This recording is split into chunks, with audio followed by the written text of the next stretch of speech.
You think being born is a miracle? Not for you. You break out of a leathery egg buried in the dirt of some godforsaken Indonesian island, and the first thing you see is teeth. Not love, not sunlight. Teeth. Because in this world, your mom eats your siblings. Sometimes she eats you, too. Parenting, Komodo style. Congratulations, you're alive, barely, and the game has already started on hardcore survival mode. Out of the 20 eggs she laid, maybe 2 will survive. That's a 90% discount on life expectancy. Evolution calls it natural selection. You call it child abuse. You crawl out of the ground, tiny, defenseless, and immediately realize the next horror. You live on an island full of adult Komodo dragons, and they think you're lunch. Yes, cannibalism. Welcome to the family business. So what do? You climb trees. Because gravity is safer than ground. You spend the first few years of your life pretending you're a gecko, clinging to branches, hoping no one notices you look like a snack. Your diet? Insects, birds, maybe a lizard smaller than you. Gourmet cuisine if you can catch it. But don't fall. Oh no, don't fall, because the ground is literally crawling with 3-meter murder machines that share your DNA, but not your empathy. And here's the real joke. Those same adults that will eat you now. If you survive long enough, you'll become them. Circle of life? More like a recycling program for anxiety. You grow a bit, start shedding skin, and begin to notice something about your body. Let's talk design. Your legs? Short. Your belly? Always dragging. Your movement? Imagine a wet rug trying to be majestic. Whoever designed you clearly hadn't invented knees yet. Sure, you're the largest lizard on Earth. Big deal. You walk like a drunk crocodile in slow motion, panting under the sun like someone who ran up 1 flight of stairs. Your tongue flicks out every few seconds, tasting the air for rotting meat. Sexy. And your bite? Oh, it's famous. Scientists once thought your mouth was a septic tank of bacteria, a literal biohazard weapon. Turns out you actually have venom glands. Yes. Congratulations, evolution gave you a chemical warfare kit and forgot to give you lips. So you can kill a buffalo, but can't close your mouth. Thanks, evolution. Speaking of buffalo, your prey. When you finally attack one, it doesn't die immediately. You bite it, inject venom, and then follow it for days as it slowly collapses from sepsis and internal bleeding. Romantic, right? It's like slow cooking, but with suffering. Even your vision is a mess. You can't see well in the dark. You rely on smell and taste like someone trying to find pizza in a blackout. You can detect blood from 10 kilometers away, though, which sounds impressive until you realize you're also bleeding half the time from fighting each other. Every part of your design screams, built by nature's intern. You're too heavy to climb trees now, too slow to run, and too toxic to cuddle. But somehow, you survive. Not because you're perfect, because everything else on the island is worse. Welcome to adulthood, almost. One day, you realize you're no longer the snack. You're the one making the snacks. You've grown nearly 3 meters long, your saliva drips like acid, and your claws can peel open flesh like wrapping paper. You finally feel powerful, invincible. You, my friend, are now the apex predator of the Komodo Islands. Cued with triumphant music. If only evolution gave you ears to enjoy it. You walk with that slow, swaggering confidence of something that knows it can kill everything around it. Tourists take photos of you like you're a celebrity. Scientists track your movements. Even the wind seems to move slower when you approach. But let's be real. Being the top predator here is like being the king of a junkyard. You rule over goats, wild pigs, and water buffalo that look like they gave up on cardio years ago. And every time you try to eat something big, it becomes a week-long episode of Survivor Blood Edition. See, your bite may be deadly, but it's not fast. You ambush, bite, and then wait. And wait. Days, sometimes a week. You follow the poor creature as it slowly collapses, drooling venom and regret. During this time, you're starving. You got bacteria fermenting in your mouth, venom dripping, flies buzzing around your head, and the only thought you can muster is, why am I like this? You'd think evolution could have given you the efficiency of a crocodile or the speed of a cheetah. But no, you're built like a reptilian murder Roomba, slow, deliberate, and constantly overheating. You can eat 80% of your body weight in one meal. That's your one flex. Unfortunately, you do it by tearing the prey apart while it's still alive, swallowing chunks the size of bowling balls, and then lying in the sun like a bloated corpse for days.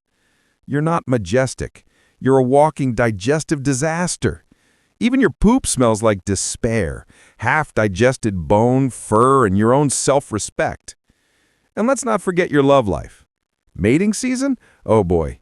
You fight other males to impress the ladies, slapping tails, biting, wrestling like drunken dinosaurs.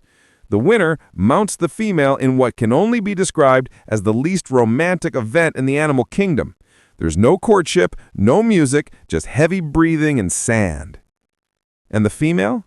She might eat you afterward. So yes, sex and death are part of the same package. Congratulations, you've unlocked Hard Mode Reproduction Edition. After all that, you might think you've found your purpose. You've survived. You've dominated. You're the king. But that's the trick. You're not the king. You're the last relic of a dying dynasty, trapped on shrinking islands, surrounded by humans, diseases, and the climate playing Jenga with your habitat. And that's where the real curse begins. You ever wonder what it's like to live for 30 years with a body that constantly wants to kill you? Welcome to your middle age. Let's start with your metabolism. You're cold-blooded, which means you rely entirely on the sun. Without it, you move slower than Windows XP. You bask for hours every morning just to turn on, like an old phone charging at 1%. You can't hunt at night. You can't handle cold. You can't run for long. Basically, your entire existence depends on weather cooperating. If it rains, you starve. If it's too hot, you overheat. You're nature's least efficient killing machine. Your mouth is a microbial war zone. Sure, scientists corrected the myth about bacteria being your weapon, but let's be honest, your saliva still smells like rot and regret.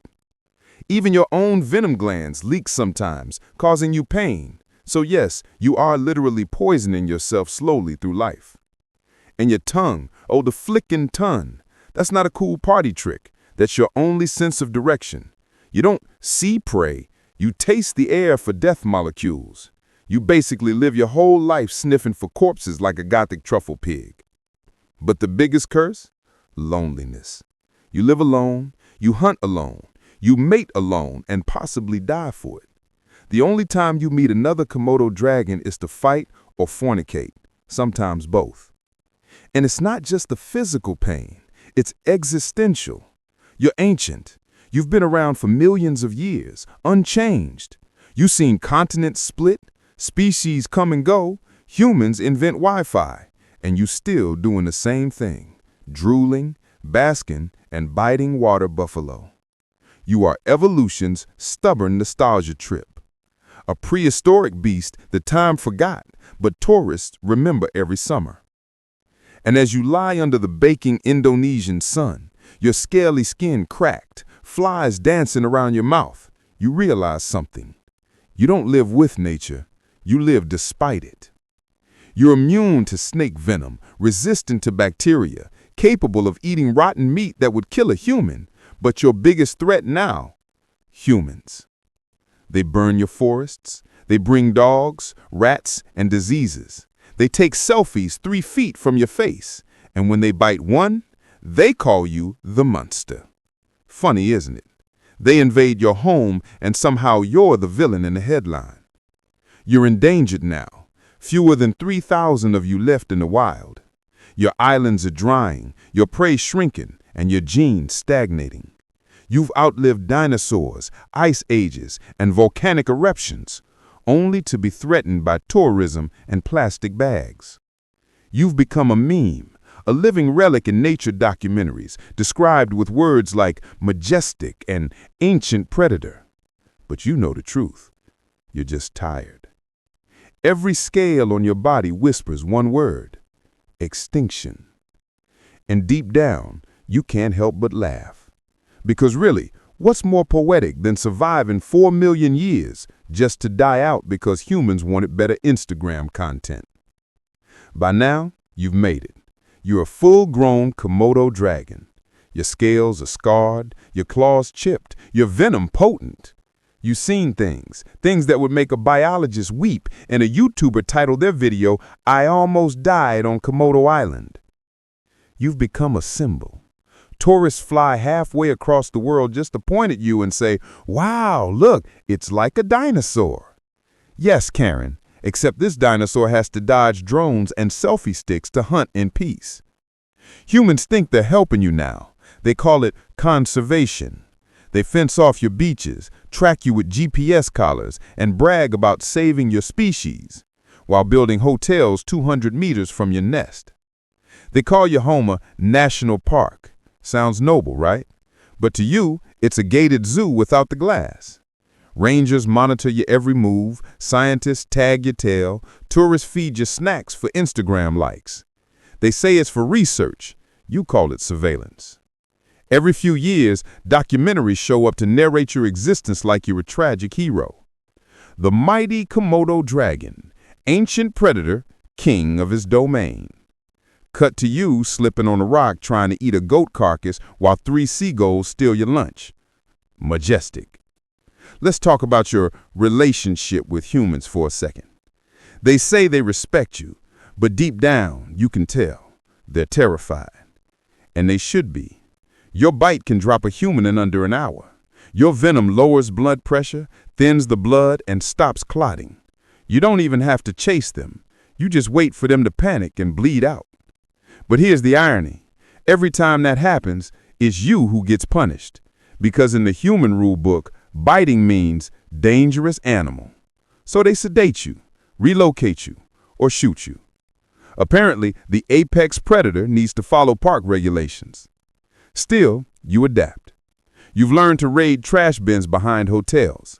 You wait by docks for fishermen's leftovers. You eat cats, dogs, flip-flops, whatever smells dead enough. Your ancestors once hunted wild horses. Now you fight seagulls for fish guts. Progress. And yet, you survive. Because that's what you do best. Not thrive, not evolve, just persist. Through heat, through hunger, through human stupidity. Somewhere deep inside, there's still that tiny hatchling climbing trees to avoid being eaten. Except now, the trees are gone, and the predators have cameras. Your life has become a bizarre parody of itself. The world calls you the last dragon, but treats you like a theme park attraction. You live under the sun, surrounded by signs that say, "Do not approach the dragon." You are both worshipped and watched, feared and fenced. And if that's not the definition of tragic comedy, nothing is. The sun sets over Komodo Island. Your body feels heavy, ancient, older than the dirt you rest on. You've outlived storms, diseases, and even the species that once tried to eat you. But now, as the wind shifts and the waves crash, you know what's coming next. Not a fire, not a meteor, just fading away. Humans will tell stories about you, how you ruled these islands, how you hunted with venom and patience, how you were a survivor from the age of monsters. They'll build statues, museums, maybe an animated movie where you're the misunderstood hero. But you'll be gone. Not with the roar, not with a fight, just a quiet disappearance between tourist seasons. Your last breath blending into the heat haze over the savannah. And when that happens, evolution won't cry. Nature won't pause. The sun will still rise.